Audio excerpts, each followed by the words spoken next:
Connection terminated. I'm sorry to interrupt you, Elizabeth, if you still even remember that name, but I'm afraid you've been misinformed. You are not here to receive a gift, nor have you been called here by the individual you assume, although you have indeed been called.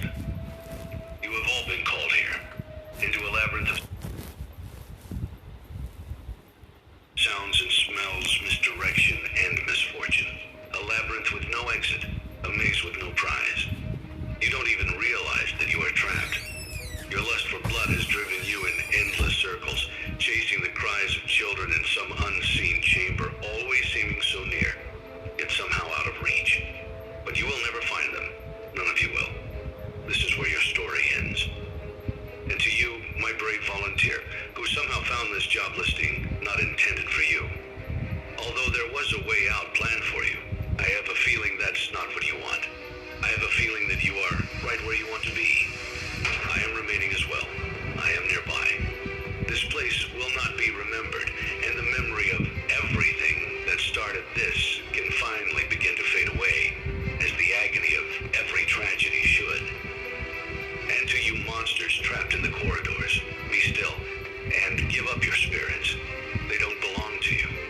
For most of you, I believe there is peace, and perhaps more, waiting for you after the smoke clears. Although for one of you, the darkest pit of hell has opened to swallow you whole. So don't keep the devil waiting, friend. My daughter, if you can hear me, I knew you would return as well.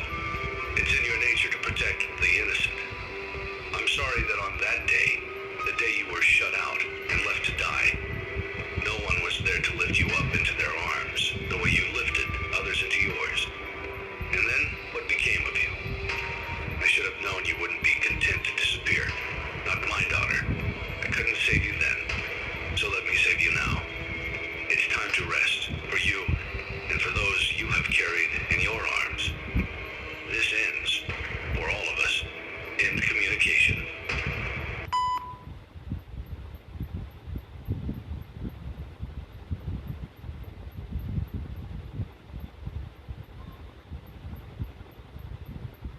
Entertainment was amusing enough to the citizens of Hurricane that they gave William and Henry enough money to afford a recently vacated diner space. Fredbear was going to be a star. Unfortunately, this animatronic was extremely poorly designed, and their attempts at granting him artificial intelligence quickly turned sour. On February 31st, 1983, his first performance on stage in front of children prompted him to spontaneously combust from a nervous breakdown. William and Henry, heartbroken at this tragic event, cracked down to ensure this would never happen again. This also prompted William to threaten the United States government, and they met his demands to strike February 31st from the calendar forever. After that, they set their sights on making something with no flaws. But then they made spring-lock suits. In an attempt to both ease the animatronics' nerves and not allow them their legally required breaks, Henry and William created mechanisms that could lock the endoskeleton parts to the inner edges of the suit for a person to climb inside and cover for the character. For extra safety precautions, they created a partner for the new Fredbear 2.0 to ease his nerves. For some reason, the best name they came up with for Fredbear's partner was Spring Bonnie. William was insistent on this name, and Henry felt too threatened to argue against it. Where the safety precautions ended, however, was the fact that the spring locks holding the endoskeleton pieces away from a person's vital organs were made out of paper clips, and the lightest sneeze could set them off. Truly brilliant inventors, those two. The dynamic duo had now created a dynamic duo. William was the only one who had the nerve to actually test the spring-lock suit, and it turned out he enjoyed dancing around as a yellow rabbit a little too much. Henry was unbothered by this, though, as William was still perfectly capable of handling their finances in character.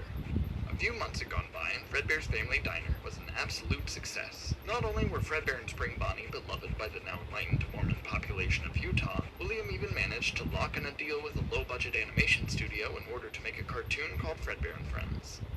The one downside, though, was the studio needed more characters and they refused any more yellow ones.